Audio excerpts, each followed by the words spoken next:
Welcome to அம்மங்கா kitchen. இன்றைக்கி நம்ம மரத்தில் இருக்கிற எலுமிச்சம்பழத்தை எல்லாத்தையும் பறித்து முதல்ல எடுக்க போகிறோம். எல்லா எலுமிச்சம்பழமும் நல்லா பழமாக பார்த்து பறித்து எடுக்க போகிறோம். இங்கே பாருங்கள், அங்கே ஒரு பழம் இருக்குது, அதையும் பறித்து எடுத்துக்கலாம். இங்கே இருக்குது, இன்னும் இங்கே ஒரு பழம் இருக்குது, அதையும் இப்போ பறிச்சிடலாம். இது ஒரு பழம் இருக்குது, அங்கே ஒரு பழம் இருக்குது, அதையும் பறிச்சிடலாம். இப்போது நம்ம இதை மாதிரி எல்லா பழத்தையும் பறித்து எடுத்துகிட்டு வந்துடலாம். பாருங்கள், இந்த மாதிரி நல்ல பழமாக எதுக்கு பறித்து வச்சுருக்கோம் அப்படின்னா, இந்த பழத்தை வச்சு ஒரு வெடி ஊறுகாய் போட போகிறோம். ஏன் இந்த ஊறுகாய்க்கு வெடி ஊறுகாய் அப்படின்னு பேர் வந்துச்சுன்னா, இந்த பழத்தை ஊறுகாய் போடும்பொழுது முழுசாக எண்ணெயில் வதக்கும் பொழுது அந்த பழம் நல்லா வதங்கி வெடிக்கும். அதில் தான் நம்ம மசாலாலாம் சேர்த்து ஊறுகாய் ரெடி பண்ண போகிறோம். அதனால தான் இதுக்கு பேர் வெடி ஊறுகான்னு வந்துச்சு. வாங்க, இதை எப்படி செய்கிறதுன்னு இப்போ பார்க்கலாம்.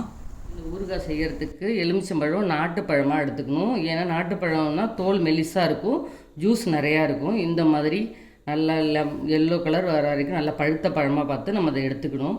நம்ம இது வந்து பழம் செலக்ட் பண்ணுறது இந்த ஊறுகாயில் ரொம்ப முக்கியம். லெமன் வந்து இது வந்து ஒரு 30 எலுமிச்சம்பழம் நான் எடுத்து வச்சுருக்கேன். இதுக்கான அளவுகளை சொல்கிறேன்.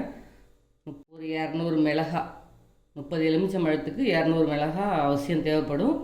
200 உப்பு, கல்லுப்பு எடுத்து வச்சுருக்கேன். இப்போ நம்ம கல்லுப்பையும் வறுக்க போகிறோம். அதுக்காக 200 கிராம் உப்பு, 3 ஸ்பூன் வெந்தயம், அவ்வளோதான். இதுக்கு எண்ணெய் வந்து நல்லெண்ணெய் வந்து ஒரு 1/2 லிட்டர் நல்லெண்ணெய், அவ்வளோதான் இதுக்கு தேவையான பொருள். வாங்க எப்படி செய்யுதுன்னு பார்க்கலாம். அதில் நம்ம இப்போ வந்து வெந்தயத்தை போட்டு வறுத்துக்கலாம்.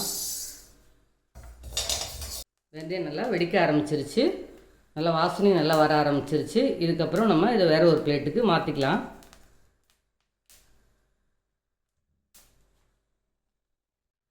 இப்போது வெந்தயம் வறுத்துட்டோம். இதுக்கப்புறம் இந்த மிளகாயை போட்டு வறுத்துக்கலாம். மிளகாயை நல்லா காம்பு கிள்ளும்போது விதையெல்லாம் வெளியில் வராத மாதிரி கிள்ளி எடுத்துக்கோங்க. மிளகாயும் இப்போ நல்லா வறுபட்டுடுச்சு. இதையும் போய் வேறு ஒரு பாத்திரத்துக்கு மாற்றிக்கலாம். இப்போது உப்பையும் கொட்டி நல்லா வறுத்துக்கலாம். உப்பில் ஈரப்பதம் இருக்கும், அதனால தான் நம்ம வறுக்கிறது. இந்த ஊறுகாயில் ஈரப்பதமே இருக்கக்கூடாதுங்கிறதுக்காக தான் நம்ம இப்போ உப்பை வறுத்து எடுத்துக்க போகிறோம்.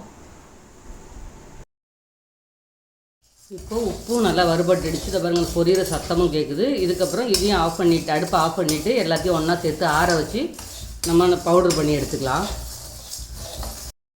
50 ml நல்லெண்ணெய் ஊற்றி சூடேறினதுக்கப்புறம் இந்த எலுமிச்சம்பழத்தெல்லாம் ஒன்று ஒன்றா அதில் சேர்த்துடலாம். எலுமிச்சம்பழம் வதங்கும்பொழுது அந்த லெமனோட ஜூஸ் வந்து நல்லா பீச்சி அடிக்கும். பயந்துட வேண்டாம், அது வெடிக்க ஆரம்பிக்குதில்ல, அந்த ஸ்டேஜில் அந்த ஜூஸ் எல்லாம் வெளியில் பீச்சி வரும். பயப்பட வேணாம், கொஞ்சம் தள்ளி நின்று வதக்கிட்டுருங்க. எலுமிச்சம்பழத்தை எல்லாத்தையும் சேர்த்ததுக்கப்புறம் நல்லா கலந்து கொடுத்துக்கிட்டே இருந்தால் தான் அது எல்லா பக்கமும் வெடிக்கும். வெடித்தா தான் நம்ம வந்து பவுடர் பண்ணி வச்சுருக்கிற இந்த மசாலாவை உள்ளே சேர்க்க முடியும். நல்லா வெடிக்கும்.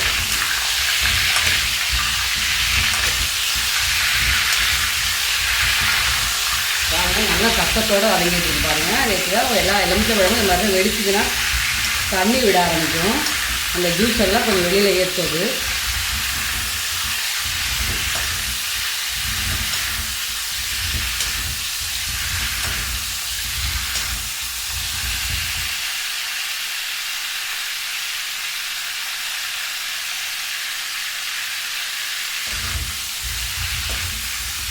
நல்லா கிண்டி விடுங்க. எல்லா எலுமிச்சம்பழமும் வெடிக்கணும். அது வெடித்தா தான் நம்ம வந்து இந்த வறுத்து பொடி பண்ணி வச்சுருக்கிற பவுடரை அதுக்குள்ளே நம்ம ஸ்டஃபிங் பண்ணுறதுக்கு கரெக்டாக இருக்கும். அதனால் எல்லா லெமனும் வெடிக்கிற வரைக்கும் நல்லா கிளறி விட்டுக்கோங்க. இந்த மாதிரி நல்லா கை விடாமல் கிளறும் பொழுது தான் எல்லா பக்கமும் அது வெடித்து வரும். எதுக்கு நாட்டு பழமாக பார்த்து வாங்கணும் அப்படின்னா, தோல் அதுதான் மெலிசாக இருக்கும். மெலிசாக உள்ள எலுமிச்சம்பழம் தான் நல்லா வதக்கும் பொழுது உடனே வெடித்து நல்லா நமக்கு ஸ்டஃபிங் பண்ணுறதுக்கு தேவையான மாதிரி வெடிப்பு விடும். ஜூஸும் நிறையா இருக்கும். லெமன் ஊறுகாய்க்கு ஜூஸ் நல்லா இருந்தால் தான் நம்ம காரம்லாம் உப்புலாம் சேர்த்து செய்யும்போது டேஸ்ட் நல்லாயிருக்கும். இது செஞ்சு நல்லா 10 நாள் ஊறிடுச்சுனாலே குலோப் ஜாமுன் மாதிரி இருக்கும். டேஸ்ட்டும் லெமனும் நல்லா ஊறுகாயிலையும் நல்லாயிருக்கும், அதில் உள்ள அந்த பவுடரும் நமக்கு அவ்வளோ டேஸ்ட் இருக்கும். நீங்கள் ட்ரை பண்ணி பாருங்கள். இந்த மாதிரி ஊறுகாய் நம்ம கடைங்களெல்லாம் கிடைக்காது, வீட்லேயும் நிறைய பேர் செஞ்சுருக்க மாட்டாங்க. கட் பண்ணி இப்போ மிளகாத்தூள் போட்டு அப்படி தான் தாளித்து இந்த மாதிரி தான் பண்ணியிருப்பாங்க. இந்த மாதிரி வெடி ஊறுகாய் நிறைய பேர் போட்டிருக்க மாட்டாங்க. இது தெரியுமான்னு தெரியல, எத்தனை பேருக்கு தெரியும்னா நீங்கள் கமெண்ட்டில் சொல்லுங்கள். இப்போ பாருங்கள், எலுமிச்சம்பழம் எல்லாம் நல்லா வதங்கி இந்த மாதிரி தெரியுதா? இந்த மாதிரி எல்லா எலுமிச்சம்பழமும் வெடிச்சிருக்கு பாருங்கள். இந்த மாதிரி வெடித்தாதான் நம்ம பவுடர் பண்ணி வச்சுருக்கிற அந்த மிளகா உப்பு எல்லாத்தையும் அதுக்குள்ளே நம்ம திணிச்சிட்டு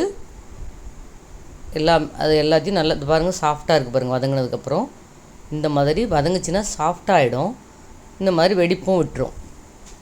அதுக்கப்புறம் நம்ம அதில் பவுடர் பண்ணி வச்சுருக்கிறத உள்ளே திணிச்சு ஸ்டஃப்பிங் பண்ண முடியும். இப்போது இது நல்லா ஆறிடுச்சு.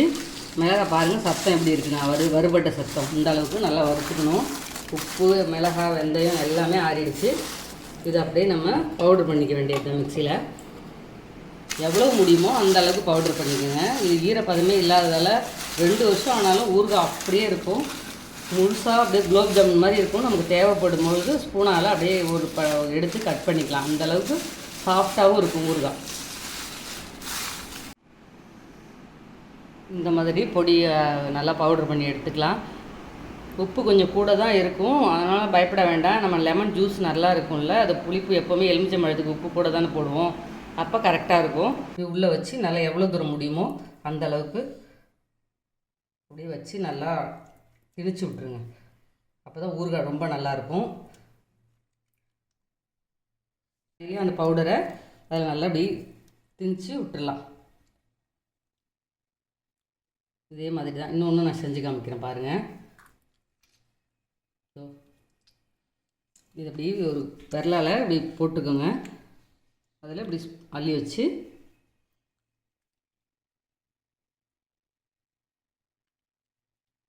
உள்ளே ஃபுல்லாக எவ்வளோ தூரம் போகுதோ அந்த அளவுக்கு நிறையா பவுடர் உள்ளே போட்டுருங்க. அவ்வளோதான். இதே மாதிரி நம்ம எல்லாத்தையும் செஞ்சு வச்சுக்கலாம். பாருங்கள் நல்லாவே வெடிச்சிருக்குது. கை மட்டும் ஈரம் இல்லாமல் பார்த்துக்கோங்க.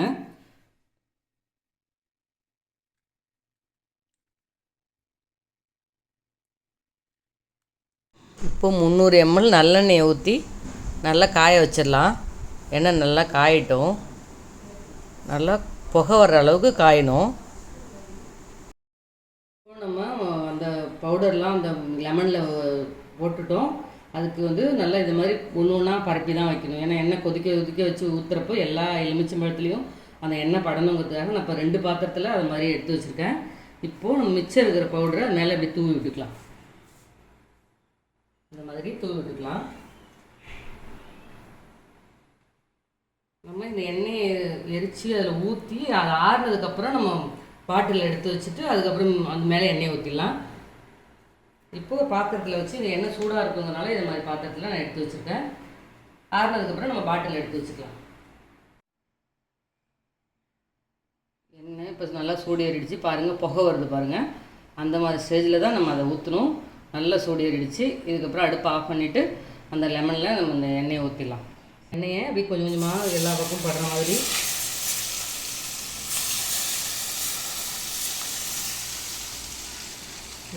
இந்த பாத்திரத்தில் ஊற்றிக்கலாம்.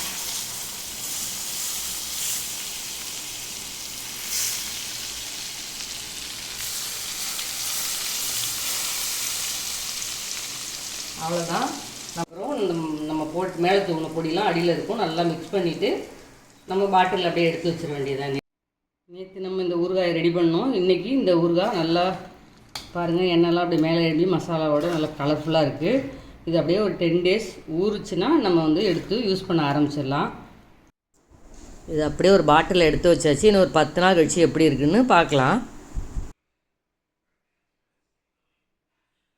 இப்போ 10 நாள் ஆயிடுச்சு. இந்த ஊறுகாயை இப்போ எப்படி இருக்குன்னு காமிக்கிறேன் பாருங்கள். பாருங்கள் எப்படி இருக்குது, நல்லா ஊறி போய் நல்லா பாருங்கள் கலர் எப்படி இருக்குது பார்த்தீங்களா? குலோப் ஜாமுன் மாதிரி இருக்கா? இந்த வெடி ஊறுகாய் ரொம்ப ரொம்ப ஸ்பெஷல் ஊறுகாங்க. இதை நீங்கள் ட்ரை பண்ணி பார்த்துட்டு எப்படி இருக்குன்னு அவசியம் எனக்கு கமெண்ட்டில் சொல்லுங்கள். நம்ம அம்மங்கா கிச்சனு எப்பவும் போல் சப்போர்ட் பண்ணுங்கள். ஃப்ரெண்ட்ஸ் அண்ட் ஃபேமிலிக்கும் ஷேர் பண்ணி விட்டுருங்க. லைக் போட மறந்துடாதீங்க. நன்றி, வணக்கம்.